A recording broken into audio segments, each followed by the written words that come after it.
Another common problem that we often want to correct or fix are any blown out highlights or really bright areas in your photograph.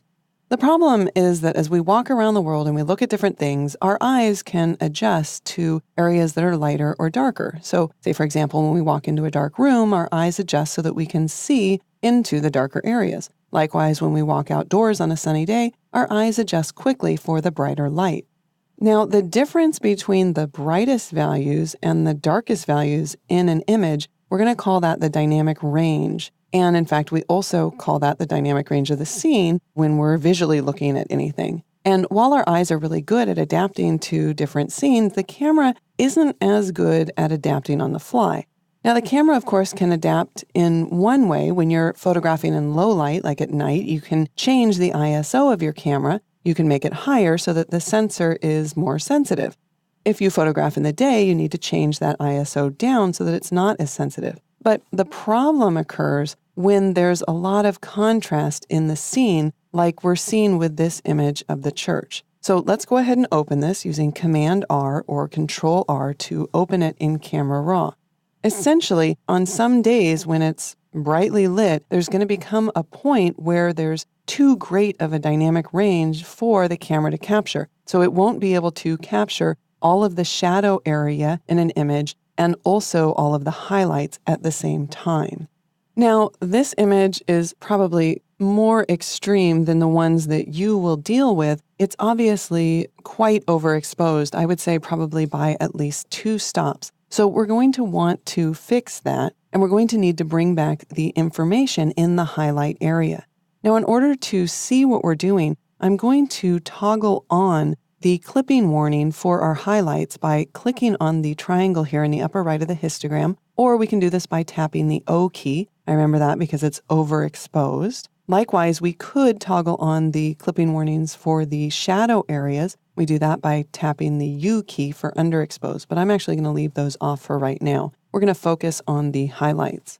So the easiest way to correct this is actually to click the Auto button. As soon as I select Auto, you can see that I no longer am clipping values. All of the red highlight has disappeared, and Camera Raw has made changes to a variety of different sliders in order to correct this. So you can see that, in fact, it has decreased the exposure a little over 2 stops. It's also decreased the contrast a little bit in the scene. It's taken my highlight sliders, and remember, the highlight sliders are affecting this area of the histogram. It's taken them down to -50. It's actually taken the shadows up to +50, so that's this area of the histogram that it's affecting. And it's also increased the white values, which might be a little bit counterintuitive, but when we walk through this, I'll show you why it did that. And then we've got the black slider here also at a negative to redefine my black point here in the lower left of the histogram. All right, so let's go back to the default and see what is happening. The exposure slider, when we move that down, you can see that we're just trying to bring the whole image back into kind of a more proper exposure area. And that is looking pretty good to me, but we still have our clipped highlights. So I'm going to skip down here to the white slider because that's what you might initially go to, especially if we're looking at the histogram and we see that there are values that are clipped. But even if I move the white slider all the way down to -100, I'm not removing those clipping warnings. They're still too bright here. So let's double click on that slider to reset it. And instead, I'm just going to move the highlight slider down a little bit. Remember, that's going to affect this area here in the histogram. So as I move it down, you can see that we can pull those highlights right into range. Now, if I continue to move it, you can see now on the histogram that there's no values in the very brightest areas. So I've actually truncated the dynamic range here by moving the highlights too far. So I don't want to move them that far. I'll bring them back a little bit. But now what I'd like to do is I'd like to try to stretch out this little area right here. You see that little peak? That little peak tells me that there are a lot of values that are very similar in tonality. So I'm going to try to use a combination of decreasing the highlights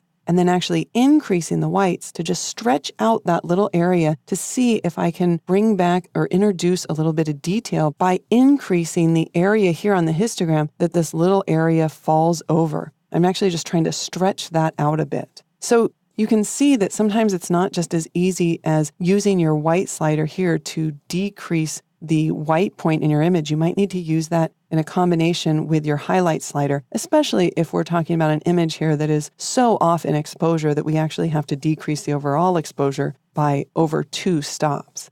The other thing that the auto balance did is it went ahead and it moved my black point down a little bit, but it also moved my shadows up. I think it went a little bit too far. I think that the front of the church here is looking a little bit too bright with the auto adjustment, so I'll just bring that down a little bit. And then if we want to, we can tap the U key. Remember, the U key is going to toggle on our shadow warning here. And as I move my black slider to the left, we can see that I'm making these values in my image pure black, and I don't want to do that. So I'm going to move it over to the right until I no longer see that blue overlay.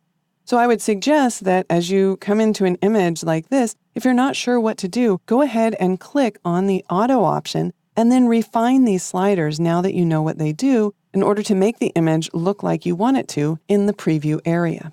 In order to toggle off those clipping values, we'll go ahead and tap the U key and then the O key in order to hide those. And then we'll tap the P key to see a preview of before and after. Again, that's before and after. Then we'll go ahead and click Done. Of course, you can only fix those blown out highlights to a certain extent. I think that the image that we looked at was rather extreme. If the scene just has so much contrast in it that it's not possible to actually capture any information in the highlights and the shadows at the same time, basically, if no detail is captured in those highlights, then the sliders won't be able to recover what isn't there.